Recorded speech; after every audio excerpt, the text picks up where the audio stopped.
सुप्रभात बच्चों। कल हम सूरदास के पद के बारे में अध्ययन कर रहे थे, जिसमें हमने पहला और दूसरा दोनों पद कर लिए थे। किस प्रकार से भगवान श्री कृष्ण पहले पद के अंदर राधा से परिचय करते हुए उनसे उनके साथ खेलने के लिए किस तरह से अपनी जो रसिक शिरोमणि के रूप में जाने जाते हुए किस तरह से बहलाते हैं, किस तरह से उनसे परिचय प्राप्त करते हैं। और दूसरे के अंदर हमने पढ़ा था जिसमें किस प्रकार से जो गोपियाँ थी वो जो उद्धव थे या जो भौरा था, भौरा को किस तरह से मान लो उसके भगवान श्री कृष्ण का रूप मानते हुए या भगवान श्री कृष्ण की तरह मानते हुए अपनी बात मन की बातों को कहती है। और आज हम तीसरे के अंदर हम पढ़ेंगे जिसमें संदेशनी मधुबन कूप भरे। तो यहाँ पर इस प्रकार से जो तीसरे के अंदर दर्शा रही है, तो इसमें कि यानी कि जो जब भगवान श्री कृष्ण मथुरा से लौट कर नहीं आते हैं और न कोई मान लो संदेश भेजते हैं, तब गोपियाँ यहाँ कह रही है कि हमारा द्वारा जो भेजे गए जितने भी पत्र हैं उनसे सारे कूप यानी जो कुएँ हैं मथुरा के वो सारे भर गए होंगे। तो इसके बारे में सर कह रहे हैं। तो बच्चों हम अब जो तीसरा नंबर है उसका हम अध्ययन करते हैं बच्चों। तो अपनी बुक अपने पास रखेंगे आप, और प्रसंग सहित यानी संदर्भ और प्रसंग यानी संदर्भ यानी किससे संबंधित बात यानी कही जा रही है, और प्रसंग यानी कहाँ से हमारे लिया गया है सब कुछ, यानी कि जो ये पद हैं वो कहाँ से लिए गए हैं, कौन है इसके रचयिता, इन सब के बारे में बात करेंगे। तो बच्चों हम देखते हैं इसमें कि मधुकर है ना, ये तो हमने कर चुका है सेकंड नंबर। थर्ड नंबर देखिए, संदेश है मधुबन कूप भरे अपने तो पठवत नहीं मोहन, यानी पठवत यानी कि जो भेजे गए थे उनके लिए यहाँ पर कहा जा रहा है कि जो भेजते हैं वो तो आते नहीं, और या जो भेज रहे हैं उनके लिए कहा जा रहा है। और हमरे फिरे न फिरी, यानी हमने जो भेजा वो भी नहीं फिरे फिरी यानी वापस लौटे।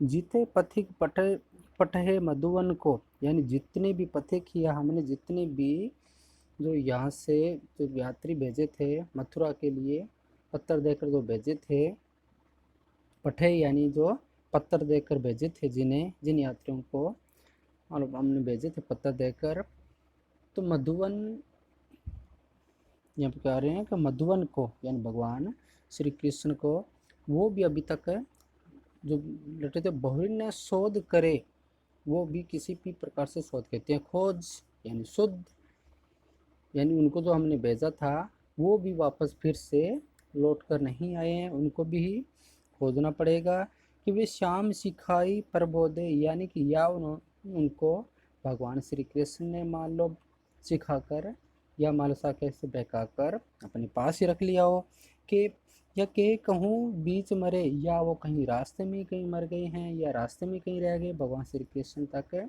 शायद वो पहुँचे ही नहीं होंगे। कागत गरे मेघ या बारिश आ जाने से, यानी इस तरह से आशंकाओं से पूर्ण जो गोपियाँ हैं वो इस तरह से कह रही है कि हमने जो हमारे पत्र देकर मान लो यहाँ पर जहाँ भगवान श्री कृष्ण मथुरा में रहते हैं हमने भेजे थे, कि कहीं वो या तो वो रास्ते में कहीं रह गए या भगवान श्री कृष्ण ने उनको बहका कर बुला सुलाकर अपने पास रख लिया है, या वो कहीं रास्ते में कहीं मर गए हैं क्या, या कागज़ गरे मेघ यानी कि या बादलों के बरसने से या बारिश होने से वो कागज़ रास्ते में गल गए हैं। मसी खूटी या मसी कहते हैं स्याही को, और जो खूटी होती है तो उसे कहते हैं बच्चों समाप्त हो गई, यानी कि या स्याही खत्म हो गई है वहाँ की। या सर दव लागी जरे, या सर दव कहते हैं आग को, या आग लगने से वो सब नष्ट हो गए हैं यानी कि जल गए हैं सारे सारे।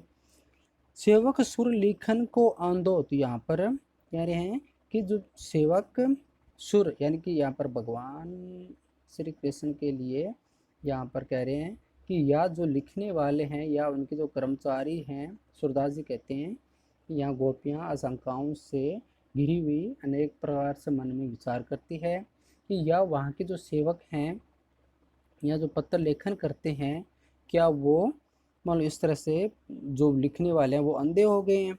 पलक कपाट अरे, या उनकी जो पलकें हैं या वो जो किवाड़ है वो ही बंद हो गए हैं, यानी कि उनको कहीं निकलने नहीं दिया जा रहा। यानी इस प्रकार से अनेक आशंकाओं से गिरे। मान लो जब उनके पत्रों को नहीं मिलता है, वो जो मान लो अपने इस तरह उनकी जो इंतज़ार में है कि कोई भगवान श्री कृष्ण का संदेशा लेके आएगा, कि भगवान श्री कृष्ण क्यों नहीं आ रहे हैं या कब आएंगे। तो इस तरह से वो कह रहे हैं, तो सेवक सुर लिखन को आंदो पलक कपाट अरे, या तो उनकी जो लिखने वाले हैं क्या वो अंधे हो गए हैं, या पलक कपाट अरे यानी कि उनकी जो पलक कपाट है वो ही बंद हो चुके हैं, कि उन्हें कुछ दिखाई नहीं देता या वो देखने की कोशिश ही नहीं करते।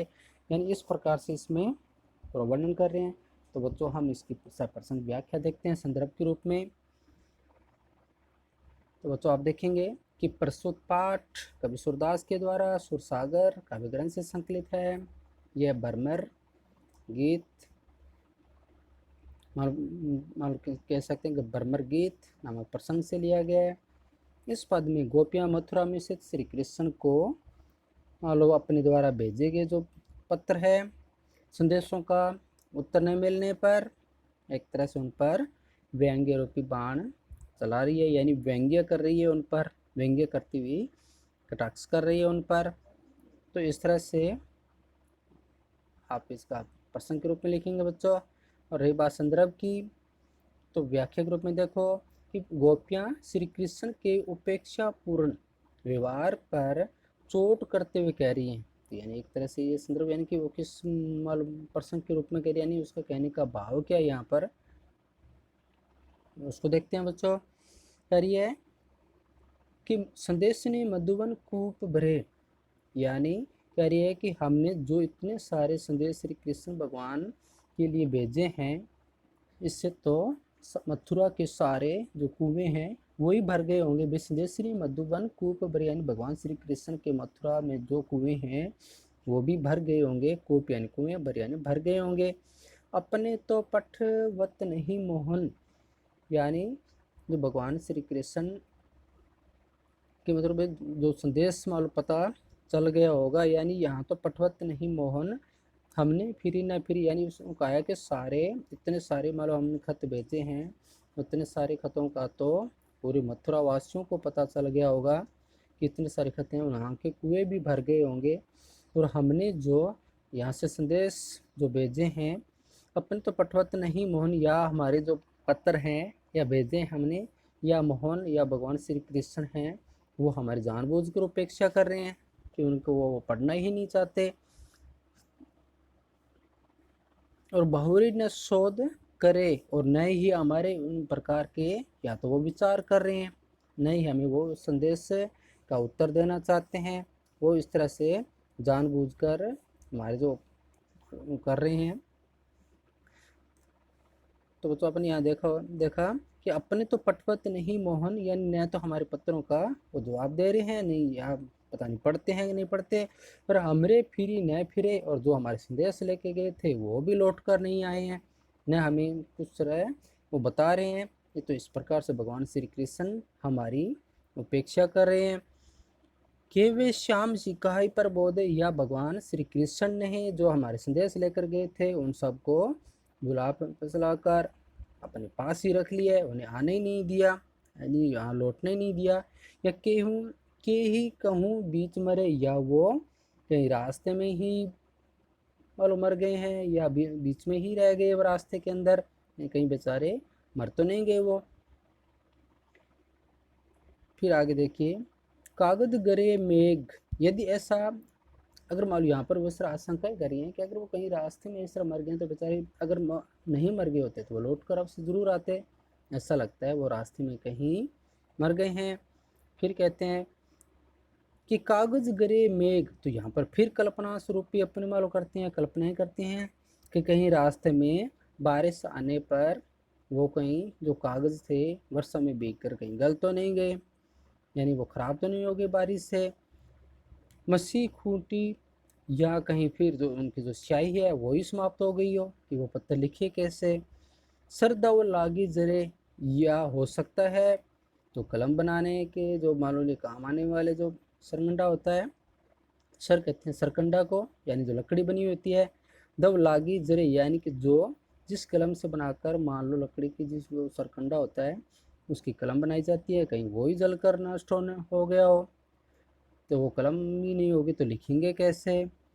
सेवक सुर लिखन को आंदो, और यह भी हो सकता है कि जो कृष्ण के जो पत्र लिखने वाले हैं सेवक हैं वही अंधा हो गया हो, यानी वो इस तरह अंधा होने पर उस पत्र को वो लिखे कैसे।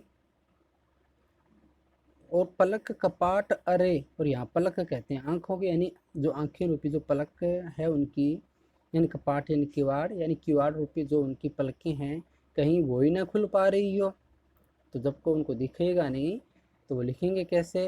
तो इस प्रकार से अनेक कारण मान लो उनको नजर आ रहा है, यानी अनेक कारणों से वो भगवान श्री कृष्ण के न लौटने पर न उनके संदेश आने पर इस तरह से आशंकाओं से पूर्ण कर रही है, तभी वो मानते हैं कि हमारे को अभी तक उनका उत्तर नहीं मिला। इतने सारे कारण हो सकते हैं तभी तो उनका कोई हमारे पास उत्तर नहीं आया। तो बच्चों आपको समझ में आ गया होगा ये कि किस प्रकार से जो गोपियाँ हैं जब उनके भगवान श्री कृष्ण के न आने पर या उनके द्वारा भेजे गए संदेशों के प्रत्युत्तर नहीं मिलने पर, उनके पत्र नहीं आने पर किस तरह से आशंकाओं का व्यक्त कर रही है।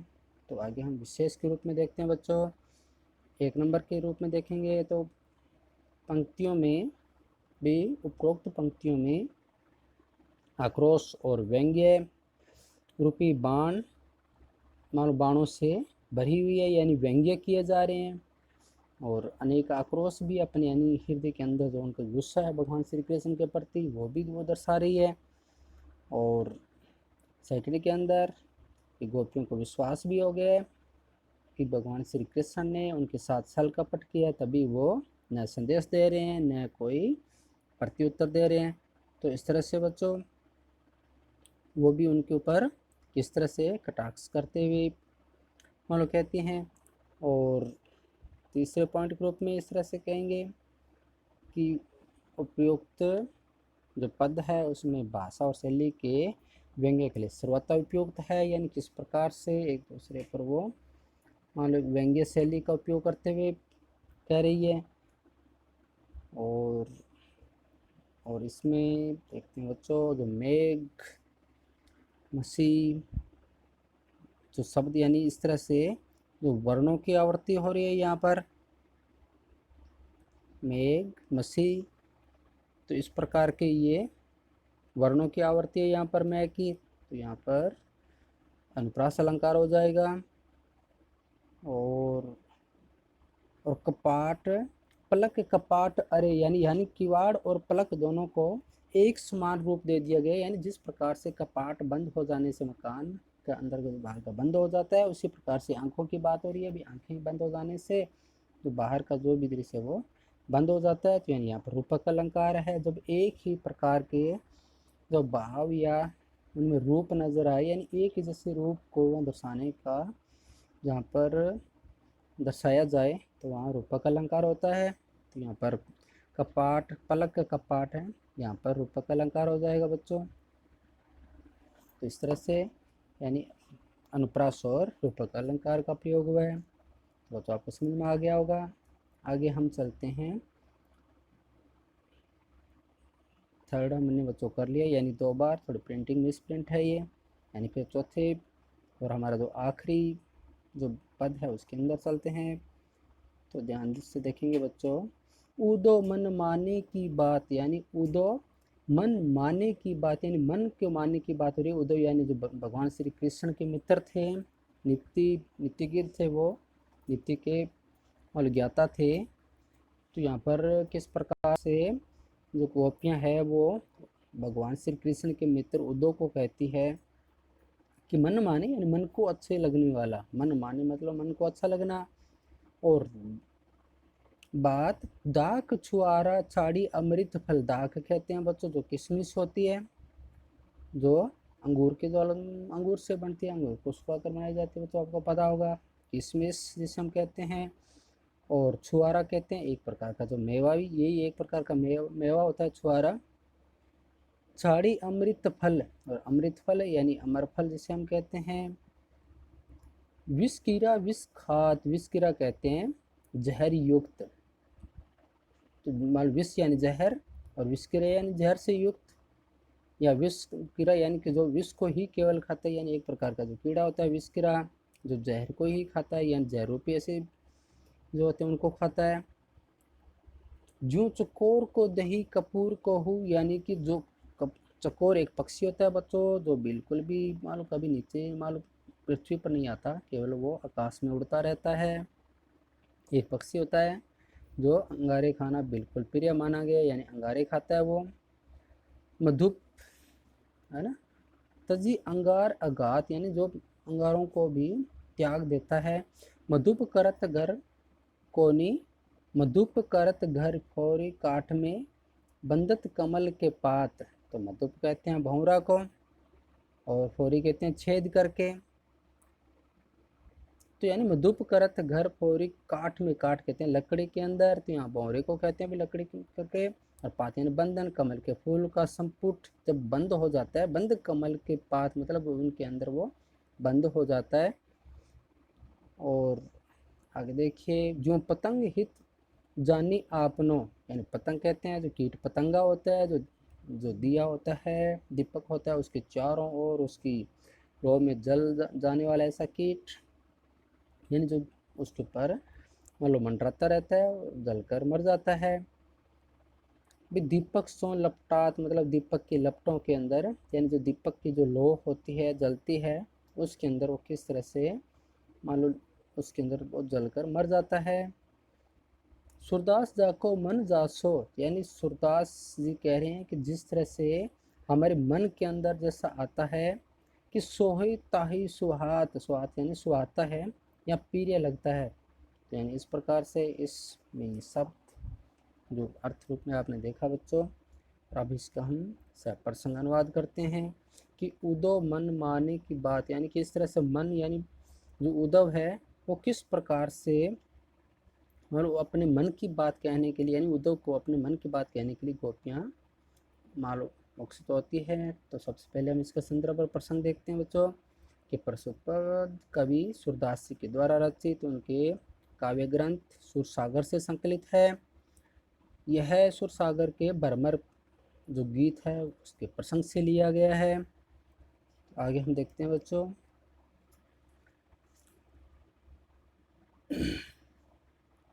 तो इसमें उद्धव द्वारा भगवान श्री कृष्ण को बुलाकर मान लो योग संदेश लेकर जब आते हैं उनके पास, तो किस प्रकार से जो गोपियाँ थी वो उनकी कटाक्ष करती है कि तुम उद्धव तुम हमें इस प्रकार के मानने की बात करते हो, क्या कभी ऐसा हो सकता है। तो यहाँ इस प्रकार से मालूम उनको कहते हैं भी उद्धव मन माने की बात, यानी हमारा मन इस प्रकार की बात को नहीं मानता है। उद्धव इसलिए कहती है यहाँ पर कि वो उनका मन है या जो योग संदेश लेके आए हो। अगर हम संदर्भ की बात करें तो उद्धव द्वारा कृष्ण को बुलाकर योग साधना को उपदेश देने के लिए जब आते हैं, ये संदर्भ रहेगा बच्चों। और व्याख्या के रूप में कहें तो गोपियाँ कह रही है कि हे उद्धव, कृष्ण जैसे भी हैं, यानी उद्धव मन माने की बात कि जैसे भी हैं हमें प्रिय हैं, ये हमारे मन मानने की बात है कि हम उनको मानते हैं। और जो तुम जैसा कह रहे हो उसमें हमारा मन बिल्कुल भी नहीं मानता, जिससे मन लग जाए वही प्यारा लगता है। यानी जो मन माने की बात, यानी मन में जो हमें बात जो अच्छी लगती है, चाहे वो जैसी भी हो, चाहे वो कड़वी हो या मीठी हो, वो उसके लिए प्रिय बात होती है। जिससे मन लगे वही प्यारा होता है। उससे मान लो व्यक्ति या मान लो जिससे वो चाहते हैं कष्ट पाकर भी वो उससे प्रेम करता है, चाहे उससे कितना कष्ट क्यों ना हो उसे ही अपनाता है। तो इस तरह से और गोपियाँ आगे कह रही हैं कि दाख छुआरा छाड़ी अमृत फल, कहते हैं कि इस दुनिया में या इस जगत में अंगूर और छुआरा जैसे अमृत के समान मधुर फल है इतने सारे हैं, लेकिन फिर भी विष कीरा विष खात, यानी कि संसार के अंदर अनेक प्रकार के ऐसे मधुर फल या मधुर जो छुआरे हैं मेवे हैं इतने सारे हैं, लेकिन फिर भी जो विष जो कीड़ा होता है वो विष को ही खाता है, उसे उन छुहारे उन फल से कोई भी मतलब नहीं होता, यानी उनको वह ठोकर मारकर विष को ही खाता है, उसका मन विष में ही लगा हुआ होता है। ज्यों चकोर को देही कपूर कोहू, अगर मान लो कोई चकोर पक्षी है, उसको से कोई सुगंधित या शीतल कपूर भी अगर कोई उसे दे दे तो भी वह उसको क्या करेगा, त्याग देगा। तजी अंगार अगात, मतलब उसको भी त्याग कर वो जो अंगारे होते हैं उनको ही खाता है, यानी झुलसा देने वाले, यानी जो उसको जला देने वाले ऐसे अंगारे होते हैं ये उन्हीं को ही खाता है, उसे उस कपूर सुगंधित कपूर से कोई मतलब नहीं होता। यानी इस प्रकार से वो जिससे जो प्रिय लगता है वो उसी का ही मान लो वो करता है, वह उसे ही चाहता है। चाहे वो अगर विषकरा की बात करें तो यानी इस प्रकार से विष जो खाने वाला पक्षी है, कीट है, वो उन छुआरों से मतलब नहीं उसे, यानी कि वो मेवों से मतलब नहीं होता। इस प्रकार का जो कीट है वो विष को ही खाता है। उसी प्रकार जो चकोर है उसको से कितने सूंद कपूर क्यों न दे दिया जाए, लेकिन वो उन अंगार होते हैं उन अंगारों को ही खाएगा। मधुप करत घर फोरी काठ में, तो यहाँ पर कह रहे हैं मधु जो भौरा होता है वो अपना घर बनाने के लिए कठोर काठ में भी छेद कर देता है, यानी कि कितने कठोर तना क्यों ना हो, किसी भी पेड़ का तना क्यों ना हो, मधुप करत घर यानी अपने घर बनाने के लिए वो किसी भी लकड़ी में मतलब जो छेद कर देता है। पर बंदत कमल के पात, लेकिन वो उस फूल से इतना प्रेम करता है कि वह उसमें छेद नहीं कर सकता। वह कोमल जो कमल की कोमल पंखड़ियाँ हैं उनमें भी बंद हो जाता है, उसे वो कुतर नहीं पाता, उसे नहीं कुतरता क्योंकि वह उसे स्नेह करता है, वह उसे प्रेम करता है। इस तरह से कह रहे हैं कि वो जो भौरा है वो एक कठोर लकड़ी के अंदर छेद कर देता है, लेकिन उस फूल के अंदर वो छेद नहीं करता क्योंकि वह उसे स्नेह करता है, प्रेम करता है, वह उसे नहीं काटता। ज्यों पतंग हित जानी अपनों, उसी प्रकार से जो पतंगा होता है वो इस तरह दीपक के चारों ओर इस तरह से लहराता है, यानी वो उससे प्रेम करने वाला होता है, इस तरह से वो लहरा उसके चारों ओर मंडराता है कि वह उसमें जो लो निकलती है दीपक की, दीपक सो लपटात, यानी जो दीपक से निकलने वाली लपटें होती है या उससे जो लो निकलती है उसमें अपनी मालूम मरकर यानी उसमें भस्म हो जाता है वो, यानी अपनी मालूम इस तरह से वो प्रेम करता है उस दीपक से कि उसकी जो लो लपट है उसमें भी जलकर वो नष्ट होने के लिए तैयार हो जाता है।